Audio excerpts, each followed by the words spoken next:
My name's Mitch, and this is Apocalypse Prep, the show that gets your people and your community ready for anything. Hey everybody, November 8th, 2018, a man named Wendell Whitmore is sitting in his Subaru watching the rubber casing around his windshield melt. It's 9 a.m. in the morning. He's on Biller Road in Paradise, California. Wendell Whitmore is surrounded by fire. He gets rear-ended. He sees flames bloom up under the hood of his car, so he opens his door and gets the hell out. He runs into a rain of embers. And the thing is that you listening to this right now, are going to face a moment or moments like this in your life. It's some time. You don't know when. And the question is, how well are you prepared for it, and what are you going to do when it happens? Because I will bet you that your life so far has trained you wrong, has trained you to do the wrong things in those moments. The thing is, when Wendell Whitmore ran down the road, the Skyway, the main road out of Paradise, what do you think saved him? Was it like a master disaster plan or like some crazy piece of James Bond equipment? No. What saved him was a neighbor, a woman he'd never met before, who pulled up in her pickup truck right alongside him, opened the door, pulled Wendell in, and drove him down the mountain to safety. I am here today to convince you that the best way to get started preparing for the bad stuff isn't by spending hundreds of dollars on canned goods. No. The best way to get started on your preparedness journey is to throw a dinner party. No, honest to God, like a full-on dinner party with like hors d'oeuvres and candles and shit.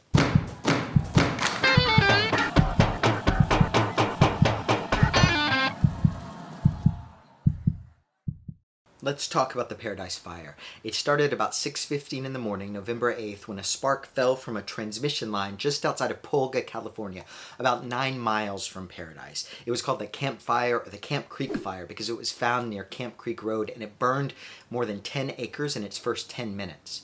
It would go on to burn more than 150,000 acres, destroy more than 18,000 buildings, and kill at least 85 people. Most of that in its first 4 hours. Now, that same morning, Heather Roebuck was at Feather River Hospital, just outside of Paradise. About 7:30, she had just had a baby by C-section when she heard over the loudspeaker that the hospital was evacuating. They hadn't even stitched her up yet. So she kissed baby Hallie, who she had met about 10 minutes before. She gave her to her husband to evacuate with a sheriff's deputy. They stitched her up. And then, because she couldn't move her legs, they strapped her into the back of an ambulance with 2 other patients, 2 EMTs, and a paramedic to evacuate to another hospital. Now, the thing to remember about Paradise, the city, through all this, is that they were prepared. I mean, they were massively prepared. They'd had a scare about 10 years before this happened, and ever since then, they had gone into planning mode. They had a notification plan and a system to notify everybody in town. They had an evacuation plan that would evacuate Paradise by zone, neighborhood by neighborhood, so there wouldn't be any traffic jams. They had great guidance on things like go kits, family preparedness plans, all that stuff, and I swear to God, you've never done this, they had an entire city evacuation drill. Yes, I mean that the entire city, one morning during rush hour, evacuated together so they could practice what it would be like in case of a fire. They were on it. I mean, who does that? Who does that? Right? But it didn't matter. And it didn't matter because the fire was just too fast. It was too fast to notify everyone in town. It was too fast to turn the notification systems on, even if everybody had signed up, which most people hadn't. Most people, in fact, were notified by their neighbor knocking on their doors and telling them to get the hell out of Dodge. It was too fast to evacuate by zone, so everybody left at once. There were only 3 or 4 roads out of Paradise, and so what that meant was that everybody jammed into the streets at the same time, and that created the massive gridlock that just about singed Wendell Whitmore's eyebrows off, that same gridlock that Heather Roebuck's ambulance was driving into.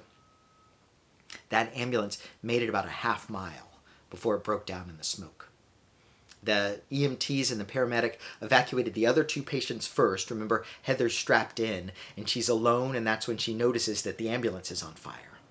It's coming towards her. She screams. Nobody comes. She doesn't know what to do.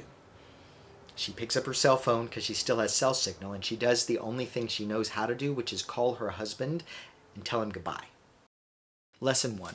The issue with all of this preparedness stuff is it's all based around an individual or a family or a household crafting a plan together and gathering a lot of stuff. And what's the problem with that? The problem is there isn't a lot of evidence that it's actually helpful, and there's a lot of evidence that people don't actually do it.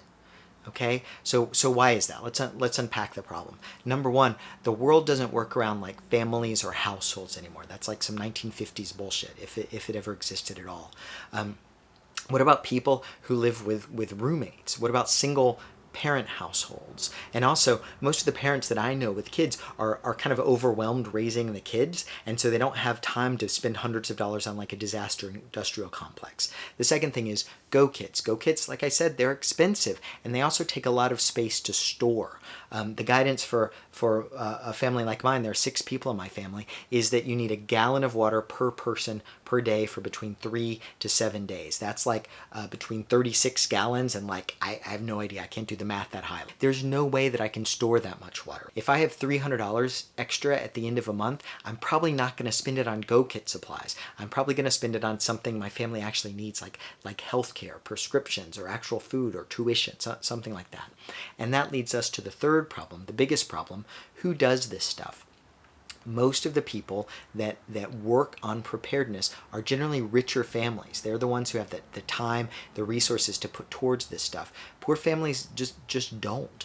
And that means that the people that are probably going to do pretty well in a disaster anyway, who have a lot of resources, this just makes life better for them. The people that are going to do worse in a disaster, who live in the most vulnerable areas, are just getting more screwed because they can't accurately follow the guidance they're being given to prepare themselves. That's a problem. That is a screwed up system, and we need to flip it over. Am I saying Go kits are stupid, like plans are stupid? No, that's actually not my actual voice. But what I am saying is there's a better way to do this, and there's a way that evidence shows us works after disasters. So what is it? We'll get there. The thing that saved Heather Roebuck was the same thing that saved Wendell Whitmore. It's the same thing that's always saving people in disasters. A neighbor running by came to help her. In this case, a pediatrician broke into her ambulance, heard her screaming, set her free, found her paramedic, strapped her to a backboard, and the two of them dragged her more than a mile to find a place of refuge. Finally, they found a house in a neighborhood that hadn't burned yet. Together with some other paramedics, some other nurses, some other patients, they tried to figure out what to do. Somebody broke in through a doggy door, opened the garage up, and they set it up as an emergency ward for these patients, and they all breathed a sigh of relief until the houses on either side burst into flames. Just then, Chief David Hawks, the fire chief in Paradise, who had heard they were in trouble, showed up, and he did something so important. He assembled this group of strangers around himself, and he began to teach them. He began to tell them what to do. He said this one should hose down the roof, this one needed to clear debris, this one should fill buckets up, this one should dig trenches, and together he turned that group of strangers into a team that could make a last stand against that fire. And they fought it together for hours. And at the end of those hours, every other house in that neighborhood had been incinerated except for that house. The house was safe. The patients were safe. Heather Roebuck was safe. Lesson 2. What does the evidence actually tell us about how best to prepare? Well, there's this sociologist named Daniel Aldrich. He's maybe not like my favorite disaster sociologist, but we'll start there and we'll see where we go. And he set out to study who fared the best after disasters. Okay, so it turns out it wasn't the rich people necessarily. It wasn't even the folks who had prepared with their stockpiles. It wasn't like the prepper types. In fact, the people that did the best were the people with the most social connections in the community. Like the people, when you go to every wedding, they're there. You go to every funeral, they're there. You go to like the deli or the barbershop, they're always like there surrounded by other people. Those are the people that are probably going to survive when you and I are like burnt ashes on the side of the road. And why is that? It's because that network of connections gives them access to 4 critical elements in an emergency. Number 1, resources, but not like a stockpile of specific resources, because the thing is, you don't know actually what you need until a disaster strikes. What you need is the ability to acquire resources that you need in the moment. And a network of connections helps you do that. You need support linkages, right? You need folks that will offer you a ride, that will offer you a safe house, that will help you dig out after an impact. You need trusted communication. You need people that will call you with accurate warnings, and you need people that will return your phone call when you call them. By the way, Andrew, this is at you. If you could just call me back next time, I would really appreciate that. And finally, you need a variety of skills, right? You need first aid skills, maybe. You need navigation skills. You need knowledge of how to work with certain tools or how to work with certain foods. As one person, it's hard to gather all those skills. But if you have a network of folks, it's much easier to have access to all this talent that you need. So that gives us the baseline. The question is, how do you put that into practice? There's this thinker called Rebecca Costa, and she wrote this great book called The Watchman's Rattle. And in it, she argues that the best problem-solving team is like a team of 4 to 9 adults that can come together, chew on a hard problem around a set of shared values. Right? They're the people that will come together and help you get access to the resources, the linkages, the communication, and the skills you need to get through. So what I'm arguing is it's less that you need a go kit before disaster and more that you need a go team, a trusted group of people that you can call on when shit gets real to help get you through to the other side. At the end of that terrible day, Wendell Whitmore saw his family again. Heather Roebuck was reunited with baby Hallie, but a lot of folks didn't make it.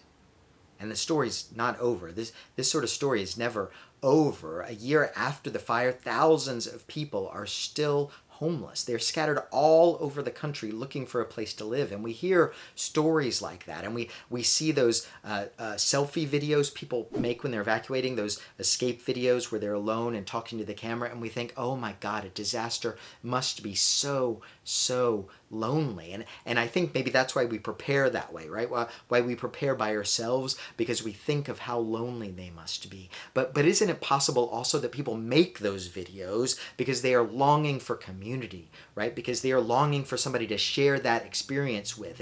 And the truth is that in disasters, the most powerful thing that can happen is when a group of people come together as a team, as a community, to do something as one, just like that house in paradise. When folks do that, that is when they can survive and thrive after disaster. That is when they can attack the apocalypse instead of the apocalypse attacking them, because they are standing with a group of people, a community that can fight together. And if that is true, if it is true that as a group, as a team, we are better in disasters, shouldn't we prepare that way too? Shouldn't we prepare by gathering a group of people we trust around us and figuring out together how to get through that hell when it happens? Yes, if you prepare that way, if you prepare by focusing on a go team instead of building out a go kit, you will be more successful in disasters. But not only that. The truth is that you will also gain a superpower. And that superpower is a beloved community of people that you love and trust that will stand with you when the world is coming to the end. Sure, but also they'll stand with you if it's just Tuesday. And isn't that something to fight for? Homework. Yeah, this is the kind of show that gives you homework. Did you not know that until now? Your homework is to throw a party. I know it's like the hardest homework assignment you've ever gotten. It's like the most terrible thing you have to face. But throw a party. The thing about it is there are certain elements that your party needs to have in order to get you started down this road to preparedness. Number one, you have to assemble a group of people who live pretty close by that you can conceivably call on when a disaster happens. And they have to be people that you're willing to trust. Maybe you don't fully trust them yet, but people that you're willing to kind of embrace as a community. The second thing is it has to be a potluck. I know that sounds really specific, but you can't cook for all these people and do all this beautiful stuff. Everybody that comes has to be willing to bring something to the table, because that's how the team spirit begins. Okay? And third, you have to be able to get beyond chit-chat. You don't actually have to talk about preparedness shit or disasters or any of that stuff, but you do have to open up.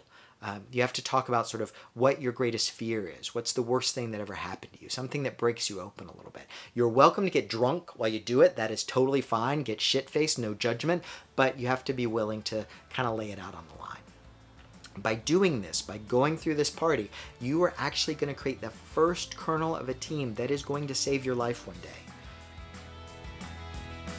That's the magic. By the way, maybe it's the day after the party and you're like hungover and you're thinking, oh my God, I got this entire crew together. Now what? Next time on Apocalypse Prep.